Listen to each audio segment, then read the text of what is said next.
Mas vamos falar sobre PCC agora. MP pede ao TCU investigação sobre infiltração do PCC em Prefeitura de São Paulo.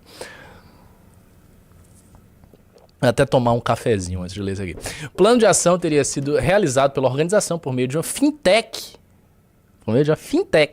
Com reuniões e articulações com agentes públicos de São Paulo. Primeiro, vamos ler o subtítulo dessa matéria e extrair. Eu já li, pode baixar a matéria, mas eu só quero extrair as implicações disso que vocês acabaram de ler. Isso é uma coisa.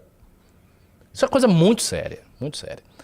O que está sendo colocado no subtítulo dessa matéria é que o PCC está hoje montando planos de ação políticos para o estado de São Paulo via fintechs com articuladores. Isso é uma coisa altamente profissionalizada e séria. Não é, eleja aí os malucos. Não, isso é um plano de ação de tomada política do estado de São Paulo. O PCC, que é uma organização bilionária, entendeu? Que tem um orçamento, sei lá, 100 mil vezes maior do que o MBL, assim, ordens de grandeza maior do que tudo que a gente tem. O PCC está, neste momento, se articulando para fazer uma tomada política do estado de São Paulo via fintech com articuladores profissionais de política. Isto é muito grave, porque isto aí são passos, não digo que é o primeiro passo, porque isso não é o primeiro passo, já é o 100º passo, mas é um passo fundamental na transformação do Estado brasileiro num narco-estado. Existem dois grandes desafios para o Brasil. E que eu tenho certeza, o único candidato que tem propostas sérias sobre isso é o Renan. É o único pré-candidato, enfim, foda-se, que tem propostas sobre isso. É o Renan. Os demais é uma coisa mais genérica e tal. E o Caiado tem realizações efetivas na área de segurança pública, sendo bem justo com ele. Então ele tem até uma experiência na área, mas eu não sei se ele tem propostas arrojadas para o tamanho do problema que é em nível nacional. Quais são os problemas do Brasil? Tem dois. Um interno e um externo. O externo nós estamos hoje, neste momento, em uma ordem política, geopolítica, altamente perigosa, com conflitos que estão explodindo em vários lugares e que não são resolvidos. E, nitidamente, nos encaminhando para um aumento de tensões bélicas no mundo todo. O Renan falou isso quando ele estava diante dos prefeitos. Ele disse, o negócio é o seguinte, ou a gente se torna uma das 5 nações mais importantes do mundo, ou a gente monta a nossa base de defesa, ou a gente faz o nosso serviço, a nossa tarefa de casa, e vocês se tornam grandes gestores e tudo mais, ou nós seremos divididos. Ele disse assim, com todas as letras, e é verdade. Se o Brasil continuar patinando do jeito que está, o Brasil vai acabar. Não parece, eu sei que não parece. Eu sei que eu falando assim, parece que eu estou, enfim, desenhando um horizonte completamente absurdo e abstrato. Eu não estou desenhando um horizonte absurdo ou abstrato. Hoje nós já temos cerca de 15% do território nacional. Eu não sei se você tem esse dado, Bruno, mas saiba disso. Não precisa nem procurar, porque eu sei desse dado. Nós temos coisa de 15% do território nacional que é reserva indígena. Meu amigão. 15% do território nacional é reserva indígena e coisa de 15% é do tráfico. Ok? Então, assim, você tem 15% que tá na mão do índio e 15% tá na mão do traficante. 30% do território nacional. E quando eu falo de indígenas, entenda o seguinte, é indígena mais ONG.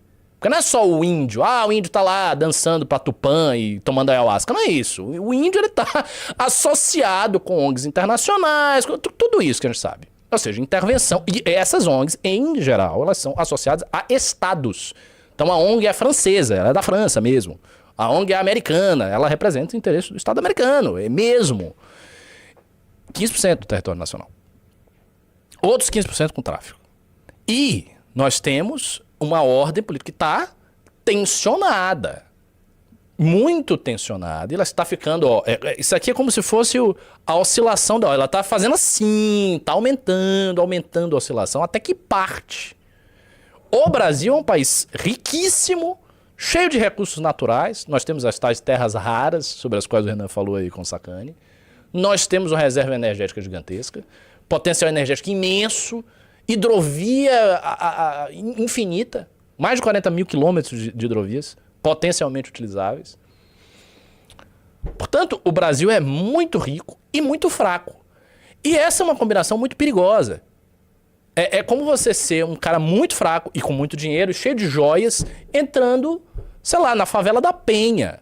Você vai ser roubado, meu amigo. Os caras vão pegar e vão arrancar as suas riquezas. Porque você está no... É perigoso. O mundo é um lugar perigoso. Então, esse é o primeiro problema. E tem o segundo problema que é associado a isso. O Brasil tem hoje duas facções. São facções que crescem e que querem tomar o Brasil. As duas principais.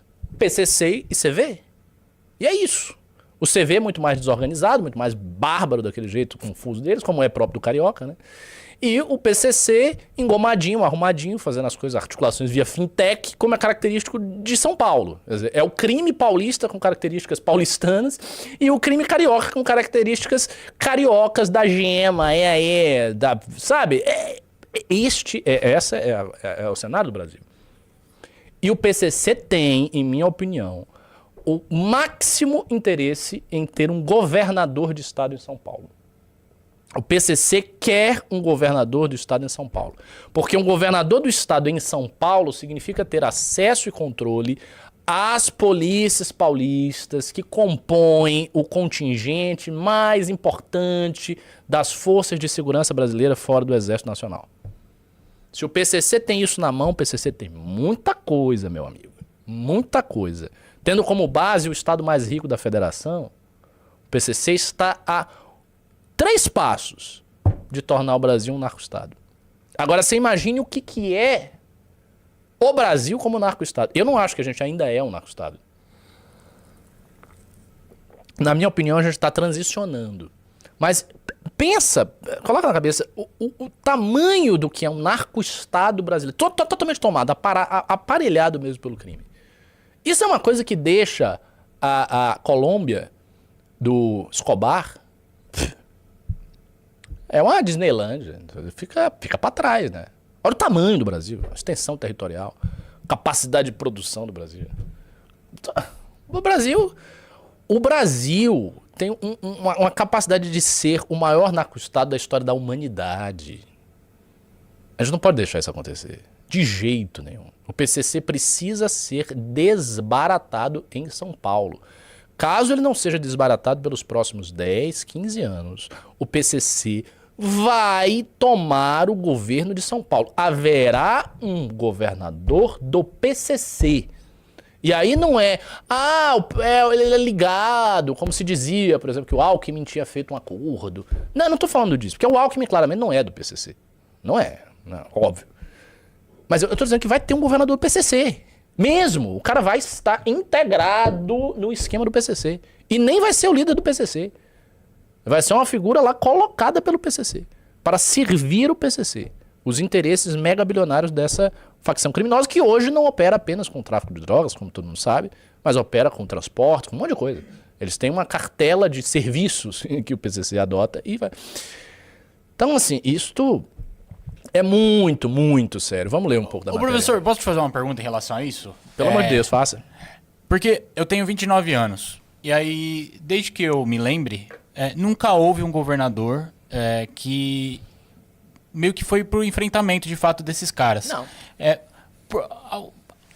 A existência desses caras, eles representam uma ameaça aos governadores, à própria classe política já estabelecida aqui em São Paulo. Por que você acha que, mesmo assim, não tem um enfrentamento muito direto a eles? 2 motivos centrais. O primeiro deles é que, supostamente, parte da classe política de São Paulo é do PCC. E é ligada ao PCC. Mesmo. Claro, fala-se sempre em termos um tanto hipotéticos. É um assunto que é um pouco de tabu, né? Mas a gente sabe que e os paulistas sabem que é. Eu já contei essa história 1 milhão de vezes. Quando eu cheguei aqui em São Paulo, estava conversando com a galera do MBL. E eles me falaram quanto o PCC tem capilaridade em São Paulo, eu fiquei assustado. Mas assim, eles têm capilaridade política. Grande. entendeu? Transporte em São Paulo. É PCC. PCC comanda partes inteiras do Estado, prefeituras e tudo. Então esse é o primeiro motivo. E o segundo motivo é o medo do enfrentamento, porque se tiver um enfrentamento mesmo, vai acontecer uma coisa que aconteceu com São Paulo há um certo tempo atrás. Bastante tempo atrás, não sei se foi na década de 90, enfim. Tem um tempo. Que era o seguinte, quando teve um enfrentamento, o PCC começou a tocar o terror. Então eles param com essa trégua meio que amistosa e eles vão se matar muita gente e vão começar a tocar o terror, e aí a estatística de criminalidade sobe, e aí vem um bocado de notícia, e isso vai desgastando politicamente o governo, vai desgastando politicamente as prefeituras. Então não é tão fácil do ponto de vista político fazer isso, sinceramente. O que eu acredito que deva acontecer? Você tem que ter um plano nacional nos termos parecidos com o que o Renan fala, o que a gente tem no Livro Amarelo. E esse plano tem que vir à União e dizer, a gente vai resolver essa porra aqui, pau. E resolver, junto com os governadores do estado, em especial os governadores dos seguintes estados: São Paulo, Rio de Janeiro, Bahia, Recife. Os estados tem lá no norte também, os estados que sofrem mais assim com a questão do tráfico. Esses estados fazerem um compromisso que eles vão resolver e resolverem. E os governadores que não fizerem, aí a gente tem que botar pra quebrar nos governadores, cara. Aí tem que queimar o governador politicamente inteiro, tem que colocar ele contra um corner, e qualquer coisa tem que fazer uma intervenção, e tem que tirar o governador, e tem que fazer alguma coisa, e tem que fazer algo que vai ter que ser feito com os governadores, porque eles vão ter que se engajar, porque afinal de contas as polícias são dos governos, né? Existe uma estrutura de competência determinada pela lei que faz com que a polícia tenha um vínculo com o governo. Então as polícias elas precisam atuar, e as polícias querem atuar. Se a gente pergunta, por exemplo, aos nossos candidatos lá no Rio de Janeiro, que é uma galera das Forças de Segurança, Bombeiro Rafa, nosso pré-candidato ao governo, ou o Busnello, pergunta o Rafa ou o Busnello, eles querem atuar, eles sabem que dá para atuar. Eu também conversei várias vezes com o organizador do setorial de segurança pública do Livro Amarelo. E ele diz com todas as letras: olha, a polícia tem condições de derrubar os traficantes, sim. A gente tem mais treinamento, a gente consegue. Não é muito difícil, nem precisa de muito dinheiro. O negócio é o seguinte: você tem que tirar as leis que dificultam demais para você fazer qualquer coisa, tem que alterar isso aí, tem que alterar o chamado ciclo incompleto da polícia, que é um absurdo e gera retrabalho e gera gastos idiotas e desnecessários, pegar essa grana que vai ser poupada a partir de um ciclo completo de polícia e aplicá-la em armamento, gasolina, viatura, etc, etc, e meios técnicos da polícia enfrentar os bandidos e botar para quebrar. E é isso, e botar pra quebrar e ponto. Lógico que eu sei, porque isso é óbvio, que qualquer operação desta magnitude que fosse feita no Brasil teria a oposição estridente de grupos de direitos humanos, de ONGs, da mídia, de parte do judiciário. Todas essas forças iriam se opor, todas elas iriam ficar fazendo matérias incessantes. Ah, mas morreu uma criança na favela, olha a violência policial e aconteceu isso e tal. Que é uma coisa que aconteceria sim. Isso é outra coisa para vocês que nos apoiam. Não sejam ingênuos e bobos de você achar que uma operação da magnitude de uma guerra contra o tráfico, declarada pelo Partido Missão, com o Renan à frente lá, não vai ter mortes casuais erradas por erros nas operações. Isto vai ocorrer. Vai ocorrer. A gente não quer, e obviamente nós teremos todo o aparato de inteligência, o máximo de preparação possível para evitar as baixas que são acidentais. Mas as baixas acidentais acontecem porque você está falando de uma guerra. E para você entrar em morros fortemente armados com traficantes que se escondem na casa das pessoas e você conseguir fazer um enfrentamento, você vai fatalmente ter uma vítima acidental. Isso vai acontecer. Isso vai acontecer. E a mídia vai pegar isso aí e vai aumentar imensamente. Então, sei lá, se você matou 1000 traficantes, mas morreu um inocente, mas o inocente... A gente não quer que morra o inocente. Nós não somos fascistas e assassinos e psicóticos. Obviamente a gente quer que o inocente seja preservado. Mas estas mortes acidentais, elas ocorrem sim. E vai ser necessário ter um compromisso com as forças de segurança que você vai bater na mesa e você vai dizer, não, a operação vai continuar. Ela vai seguir, e vai seguir, e vai seguir, e vai seguir. Ela vai seguir até que o inimigo seja eliminado. Porque também tem outro detalhe, você não pode começar uma operação dessa natureza e parar no meio. Começou, mas agora recua. Não existe isso. Se você recuar, você está frito. Frito, você vai ser